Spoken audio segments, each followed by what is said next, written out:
Hi, and welcome to the Rave TV. I'm Linda Kay here with Neil of the band Clutch. How's it going? Very well, thank you. Well, welcome back to the Rave. Thanks. How's the tour been going so far? Good. This is almost the end. We got 2 more shows after tonight. We've been out for a month, did the whole U.S. and Canada, take a month off, and then do it all over again. Of course. So, well, speaking of touring, you're promoting your new album, Strange Cousins from the West. So first off, congratulations on the release of it. Thank you. Debuting at 38 on the Billboard, 200 a week after its release. Yeah. So how did that make you feel?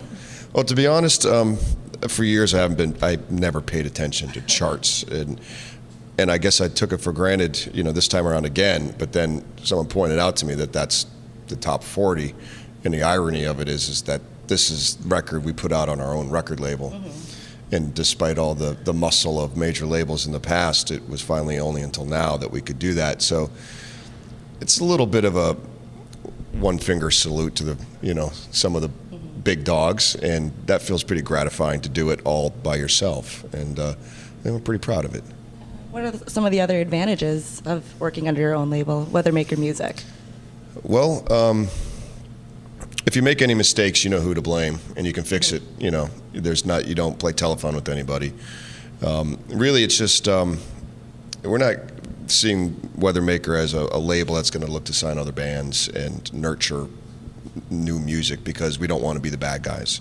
I mean, you can have all the great intentions in the world, but sometimes things just go pear-shaped. But we were fortunate that we live in a day and age that you can go directly to the listener and cut out a lot of the middle people and just do it that way. So that's I feel pretty lucky to do that. So what are some of the inspirations when making Strange Cousins from the West? I think usually our records are sometimes a reaction to the record that preceded it. Beale Street to Oblivion had a lot going on in it. There's a lot of keyboards, harmonicas, dually guitars, and it was all well and good, and I loved that record, but I think we wanted to really strip it down to brass tacks, and just guitars, bass, and drums and vocals. And I think that was a really good exercise to do that, to listen to everything real skeletally. And as far as other than that, we've always made music very instinctually. Just never really thought about it. It's like, write 10 riffs, maybe one of them's good, and see if I can write lyrics to it. That's it. Nice. All right, so this is the 9th full-length album that you've released. How has your sound evolved over the years since your first full-length release? Quite a bit. I mean, over 18 years, one would hope that you would grow, regardless of what you do for a living. But I think at the beginning we were still very much coming, right out of high school, and at that point we were listening to a lot of hardcore. We still do, but we've really broadened our horizons, to a lot of other musics, and I think that has crept into everything that we do, especially the stuff that we listened to when we were very young, which is called classic rock now, which then it was just rock and roll.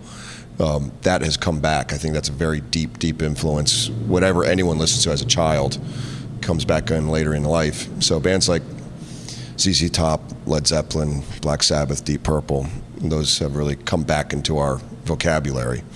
But at the same time, the approach is still going to be informed by bands like the Bad Brains or Prong, or you name it. We've always tried to keep a pretty broad horizon. Okay, so with the band being together for almost 2 decades, what is the secret to your success? I think maybe the biggest secret is that it doesn't feel like 2 decades. I mean, I don't really feel like I've matured at all since 1991 when we first started. You got to have a good sense of humor. You got to be willing to adapt. You got to be willing to sometimes let water roll off your shoulders. If a band can do a couple tours in a van and still exist after that, you can probably do it as long as you want.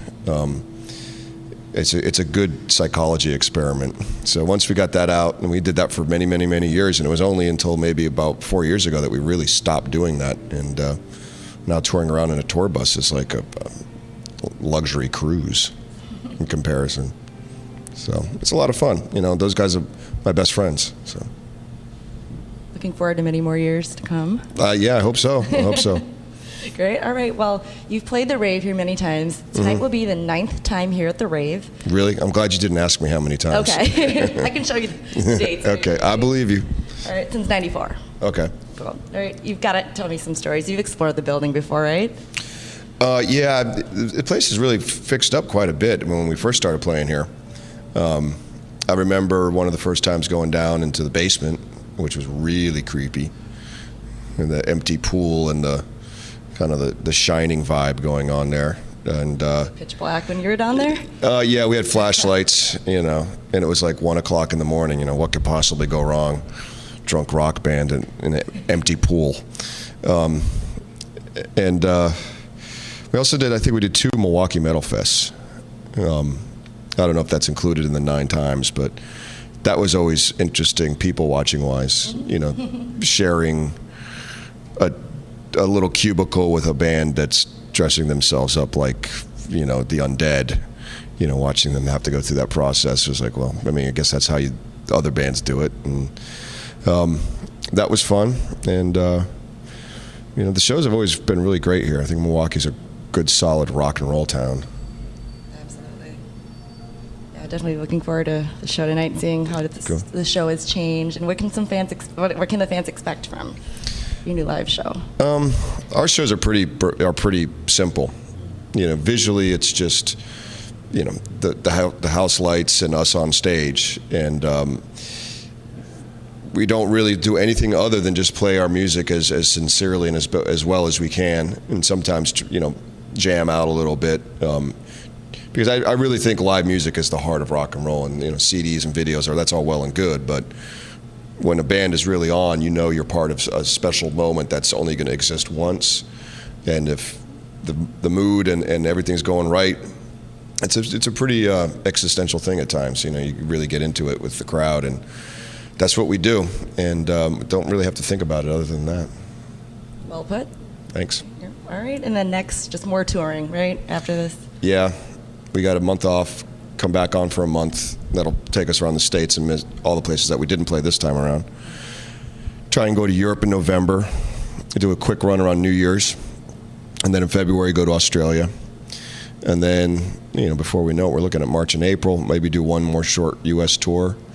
And at that point, I think, speaking for myself, I'm ready to start thinking about a new record, because, the record label's not going to tell us no. Exactly. Sweet. All right. Yeah. Well, no, thank you so much Sure. for hanging out with us. No problem. Thank you. Right. And thank you for watching the Rave TV. Make sure to check out Clutch's new album, Strange Cousins from the West. I'm Linda Kay, and we will see you next time on the Rave TV.